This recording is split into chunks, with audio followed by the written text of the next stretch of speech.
Hello दोस्तों, मैं सुमन आप सभी का स्वागत करती हूँ हमारे YouTube चैनल सनातन ज्ञान और उपासना में। आज मैं आप लोगों को बृहस्पतिवार की विधि और कथा के बारे में बताऊंगी। बृहस्पतिवार का व्रत भगवान बृहस्पति देव को समर्पित है। भगवान बृहस्पति देव धन धान्य प्रदान करने वाले, ऐश्वर्य प्रदान करने वाले देव हैं। तो बृहस्पतिवार का व्रत हमें किस प्रकार करना चाहिए, इससे क्या विधि है, इसके बारे में हम जानेंगे। तो चलिए दोस्तों स्टार्ट करते हैं। बृहस्पतिवार की विधि के बारे में जानते हैं। बृहस्पतिवार के दिन जो व्यक्ति व्रत करना चाहता है वह सूर्योदय से पहले उठकर स्नान आदि से निवृत्त होकर के पीले रंग के वस्त्र धारण करने चाहिए और ओम बृहस्पति देवाय नमः का जाप करना चाहिए। कभी भी झूठ नहीं बोलना चाहिए और हमेशा सत्य का पालन करते हुए दिनचर्या को व्यतीत करना चाहिए। फिर हम भगवान बृहस्पति देव की पूजा किस तरीके से करें, इसके बारे में मैं आप लोगों को बताती हूँ। इसके लिए हमें एक चौकी लेनी चाहिए, उस पर पीला आसन बिछाएं और भगवान बृहस्पति देव की मूर्ति या तस्वीर हमें उसके ऊपर रखनी चाहिए। उनका जल से आचमन करें, उनको स्नान आदि करवाएं, पंचामृत से करवा दें। और फिर भगवान बृहस्पति देव को पीले रंग बहुत प्रिय हैं, इसलिए हमें पूजा में चने की दाल, पीले फूल और केले, इस तरीके से हमें पीले ही सब जो हम देते हैं वो पीला होना चाहिए। भोग के लिए भी हमें पीला ही, जैसे बेसन का कुछ बना लिया, लड्डू बना लिया, हलवा बना लिया, कुछ भी हमें पीला ही भोग चढ़ाना चाहिए बृहस्पति देव को। और हमें धन विद्या आदि के लिए इनका व्रत किया जाता है। स्त्रियों को यह व्रत अवश्य ही करना चाहिए। और इसमें केले का पूजन भी, केले का जो पौधा होता है, पेड़ होता है, उसका हमें पूजन अवश्य करना चाहिए। केले के पेड़, पहले बृहस्पति देव का पूजन कीजिए घर के अंदर और फिर केले के पेड़ के नीचे जा करके हमें उन्हें कलावा चढ़ा दें, दाल चढ़ा दें, हल्दी चढ़ा दें और दीपक जलाना चाहिए घी का। धूप दीप आदि दिखा करके हमें केले व्रत की भी पूजा करनी चाहिए, जिससे हमें हमारे व्रत का प्रभाव दुगुना मिलता है। ये थी विधि। और अब हम जानते हैं बृहस्पतिवार की कथा के बारे में। किसी गांव में एक साहूकार रहता था, जिसके घर में अन्न, वस्त्र, धन की कोई कमी नहीं थी, परंतु उसकी स्त्री बहुत कंजूस थी। किसी भिक्षार्थी को कभी कुछ नहीं देती थी, सारा दिन घर के कामकाज में लगी रहती थी। एक साधु महात्मा बृहस्पतिवार के दिन उनके द्वार पर आए और भिक्षा की याचना की। स्त्री उस समय घर का आंगन लीप रही थी, जिसके कारण साधु महाराज से कहने लगी, महाराज, इस समय तो मैं घर का आंगन लीप रही हूँ, आपको कुछ नहीं दे सकती, फिर किसी अवकाश के समय आना। साधु महात्मा खाली हाथ चले गए।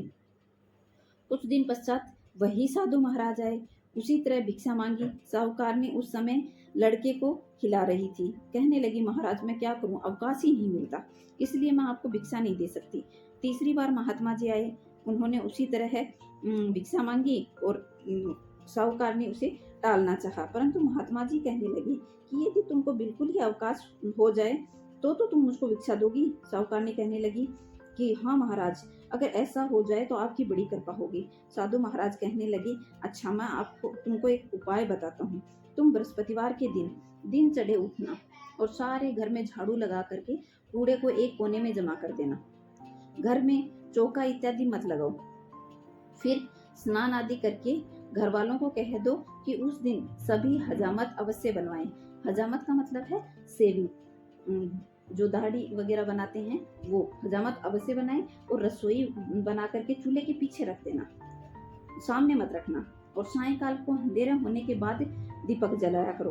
तथा बृहस्पतिवार को पीले वस्त्र तो कभी भी धारण मत करना, न ही पीले रंग का कोई भोजन बनाना। यदि तुम ऐसा करोगी तो घर में कोई भी काम नहीं रहेगा। साहूकारनी ने ऐसा ही किया। बृहस्पतिवार को दिन चढ़े उठी, झाड़ू लगा करके कूड़े को घर में जमा कर दिया, पुरुषों से हजामत बनवाई और भोजन बना करके चूल्हे के पीछे रख दिया। वह सब बृहस्पतिवारों को ऐसा करने लगी। कुछ समय के बाद में घर में खाने को एक दाना न बचा। थोड़े दिन बाद महात्मा जी फिर आए और भिक्षा मांगी, परंतु सेठानी जी ने कहा, महाराज मेरे घर में तो खाने को अन्न भी नहीं है, अब मैं आपको क्या दूं। तब महाराज ने कहा कि तुम्हारे घर में जब सब कुछ था तब भी तुम कुछ नहीं देती थी, अब भरा पूरा अवकाश है तब भी तुम कुछ नहीं देती, तुम चाहती क्या हो वो कहो। तब सेठानी जी ने हाथ जोड़कर कहा, महाराज कुछ ऐसा उपाय बताओ जिससे मेरे घर में पहले जैसा धन धान्य हो जाए, और मैं प्रतिज्ञा करती हूँ कि मैं अवश्य आप जैसा कहेंगे मैं वैसा ही करूंगी। तब महात्मा जी ने कहा कि बृहस्पतिवार के दिन प्रातःकाल उठकर स्नान आदि करना चाहिए, घर को गोबर से लीपना चाहिए तथा घर के पुरुषों से कहो कि बृहस्पतिवार के दिन कोई हजामत न बनवाए। भूखों को अन्न जल देती रहा करो और ठीक सायंकाल को दीपक जलाना चाहिए, अंधेरा होने के बाद नहीं। यदि तुम ऐसा करोगी तो तुम्हारी सब मनोकामनाएं भगवान बृहस्पति देव की कृपा से पूर्ण हो जाएंगी। सेठानी जी ने ऐसा ही किया, जिससे उसका घर धन धान्य में से वैसा ही हो गया जैसा पहले था। इस प्रकार भगवान बृहस्पति देव की कृपा से उन्होंने अनेकों सुख भोग करके दीर्घ काल तक जीवित रही और अनेक धन धान्य से अपने जीवन व्यतीत किया और स्वर्ग लोक को प्राप्त हुई। तो यह थी भगवान बृहस्पति देव की कृपा की कहानी। तो हे देव, जो मनुष्य भगवान बृहस्पति देव की यह कहानी सुनता है, कहता है और उनका पूजन करता है, वह इस लोक में बहुत सारा धन धान्य प्राप्त करके और स्वर्ग लोक को जाता है। अगर आपको ये वीडियो पसंद आया हो तो लाइक, शेयर और सब्सक्राइब जरूर करें। तो चलो दोस्तों, अब हम करते हैं बृहस्पति देव की आरती। ओम जय बृहस्पति देवा, स्वामी जय बृहस्पति देवा, छिन छिन भोग लगाऊं, छिन छिन भोग लगाऊं, कदली फल मेवा। ओम जय बृहस्पति देवा, तुम पूर्ण परमात्मा, तुम अंतर्यामी, जगत पिता जगदीश्वर, तुम सबके स्वामी। ओम जय बृहस्पति देवा, चरणामृत निज निर्मल, सब पातक हरता, स्वामी सब पातक हरता, सकल मनोरथ दायक, सकल मनोरथ दायक, कृपा करो भरता। ओम जय बृहस्पति देवा, तन मन धन अर्पण कर, जो शरण पड़े तेरे, स्वामी शरण पड़े तेरे, प्रभु प्रकट तब हो कर, प्रभु प्रकट तब हो कर, आकर द्वार खड़े। ओम जय बृहस्पति देवा, दीन दयाल दयानिधि, भक्तन हितकारी, स्वामी भक्तन हितकारी, पाप दोष सब हरिता, पाप दोष सब हरिता, भव बंधन हारी। ओम जय बृहस्पति देवा, सकल मनोरथ दायक, सब संशय तारो, स्वामी सब संशय तारो, विषय विकार मिटाओ, विषय विकार मिटाओ, संतन सुखकारी।